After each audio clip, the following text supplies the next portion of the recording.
වැස්ස කාලේ කියන්නේ ඉතින් ඇන්තෝරියම් මල් වගේම ඇන්තෝරියම් මල් වගා කරන අය ආසම කරන කාලයක්. ඉතින් ඇන්තෝරියම් වගා කරන අයට ඇන්තෝරියම් පැළ කට් කරගන්න ඒ වගේම ඇන්තෝරියම් පැළ බෝ කරගන්න මේ වැහි කාලය තරම් තවත් හොඳ කාලයක් කොයින්ද?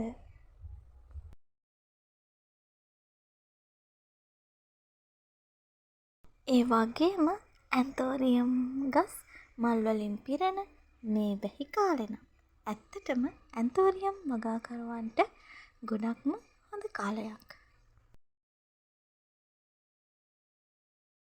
ඉතින් ඇන්තෝරියම් වගාවේ නිරත වෙලා ඉන්න මහා පරිමාණ වගාකරුවන්ට වගේම කුඩා ප්‍රමාණයෙන් ඇන්තෝරියම් වගාව කරගෙන යන වගාකරුවන්ටත් මේ වැහි කාලය කියන්නේ ඇන්තෝරියම් පැළ කට් කරලා බෝ කරගන්න හොඳම කාලේ.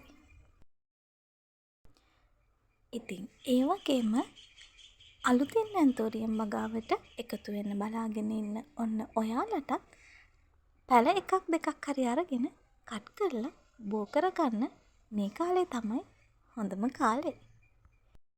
ඉතින් ඇන්තෝරියම් වගාවේ නිරත වෙන ඔයාලත් පහුගිය දවස් ටිකේ වැස්ස කාලයත් එක්ක පැළ කට් කරලා බෝ කරගන්න උත්සාහ කරන්න ඇති කියලා මම හිතනවා. ඒ වගේම තමයි මේ වැස්ස කාලේ කියන්නේ අපේ මල් පැළ ටික වෙනදට වඩා ආරක්ෂා කරගන්න නම් මහන්සි වෙන්න ඕන කාලයක්. ඉතින් මේ වැහි කාලයේදී නම් හොඳින් ජලය බැස යන වගා මාධ්‍යයක් භාවිතා කිරීම අනිවාර්ය කරුණක් වෙනවා. මොකද නැත්නම් වගා මාධ්‍ය තුල ජලය රැඳීම නිසා පැළවල මුල් කුණු වෙලා පැළ මැරෙන්න තියෙන සම්භාවිතාවය වැඩි වෙනවා.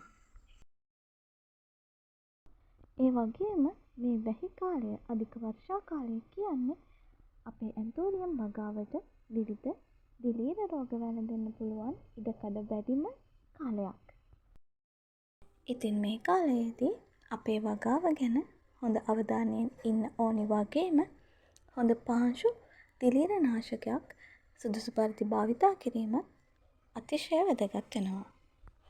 ඒ වගේම තමයි අපේ බඳුන් තුළ තියෙන වගා මාධ්‍යත් හොඳින් ජලය බැස යන විදියට තියෙනවද කියන එක ගැන නිරන්තර අවධානය යොමු කිරීම මේ කාලයේදී ගොඩක්ම වැදගත් වෙනවා. ඉතින් මේ කිව්ව කාරණා ගැන අධික වර්ෂාව සහිත කාලවලදී ඔයාලත් සැලකිලිමත් වෙන්න. ඉතින් ඒ විදියට අපේ වගාව රැක බලාගත්තොත් මේ වැහි කාලේදී පැළ ටිකත් ආරක්ෂා කරගෙන පැළ වැඩි වැඩියෙන් බෝ කරගන්න හැකියාව තියෙනවා. ඔන්න එහෙනම් මේ වැහි කාලේ අපේ වගාවට වැඩි වැඩියෙන් පැළ බෝ කරගනිමු. ඉතින් channel එක තවමත් subscribe කරපු නැති ඔයාලට channel එකත් එක්ක එකතු වෙන්න කියලා ආරාධනා කරමින් අදට වීඩියෝ එක අවසන් කරනවා. නැවත ඉක්මනින්ම වීඩියෝ එකකින් හමු වෙමු.